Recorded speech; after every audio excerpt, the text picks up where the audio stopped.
Hey guys, it's Jordan Kahu here, and today we're going to be talking about the Sony ZV-E10.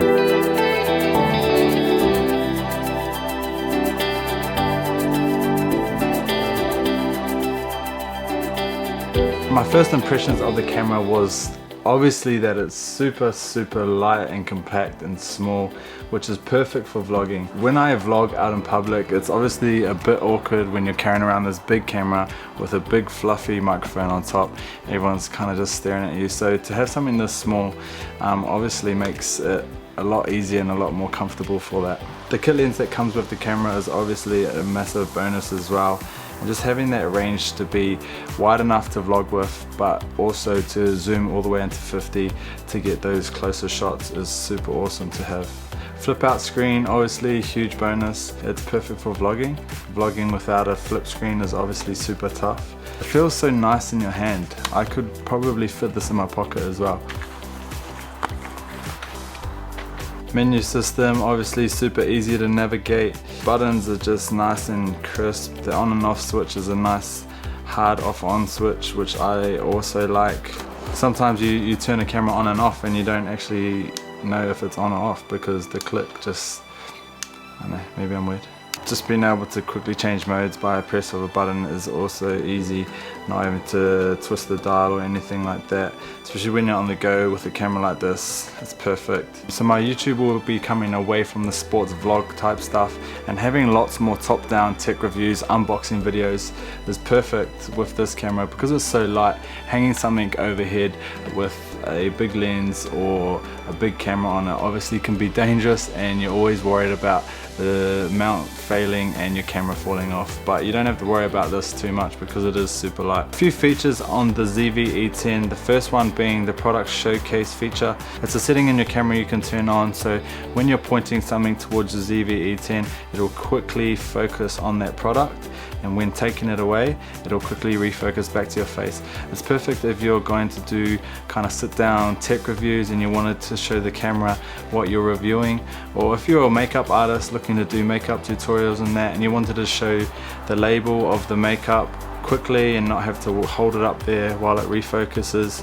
The product showcase feature is obviously awesome to have for that.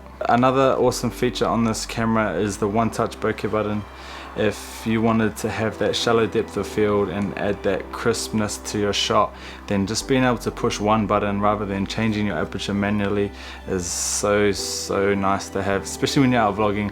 I've said it time and time again, when you're out vlogging you need to be able to change things quickly, and having that is just awesome. As we all know now, most social media channels are all shooting vertically.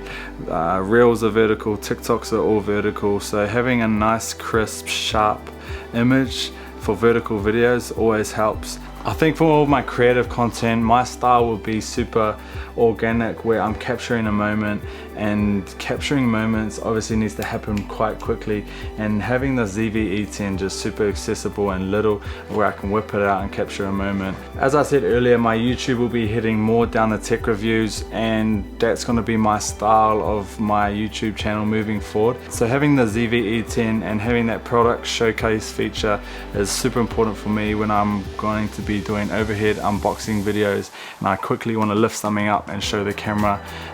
It's going to be perfect for my style moving forward. I would recommend this camera to anyone who's looking to level up their game, whether it be on social media or on YouTube, and do not want to spend too much on the higher end cameras. The Sony ZV-E10 is perfect if you wanted to vlog, do makeup tutorials, or start a YouTube channel, and to have your content looking crisp, this is perfect. My biggest tip for vlogging would to be shoot in shutter priority. That way when you're vlogging you don't have to worry about changes in settings too much. If you go from indoors where it's super dark to outdoors where it's super bright, the camera will automatically change all the settings for you, and you can kind of continue talking or telling your story or whatever you're doing. Another tip has got nothing to do with cameras. I would just tell you to get outdoors and create. If you are out holding a camera, someone's gonna stare, so just be ready for that. don't feel uncomfortable, just continue telling a story or whatever you're shooting, and yeah, you're probably not even going to see that person again. Tips for shooting my type of style indoors would be to get some good lighting for the environment that you're in. If it's already well lit, then look at what windows there are in the room and try and, you know, manipulate light as best as you can. When you're outdoors and if you want to capture my style of content, I try really hard to capture moments. I love looks on faces, and I love capturing a person and trying to make up a story about what they're thinking in that moment. So there you have it, guys, my first impressions of the Sony ZV-E10, a few tips and tricks and a few features of the camera as well. I hope you guys picked something up out of that video. I'd just like to thank you guys for watching, taking the time out of your day, and also thank you to Sony for this opportunity. If you guys would like to follow my journey, please head to the links in the description below, and as always, ciao.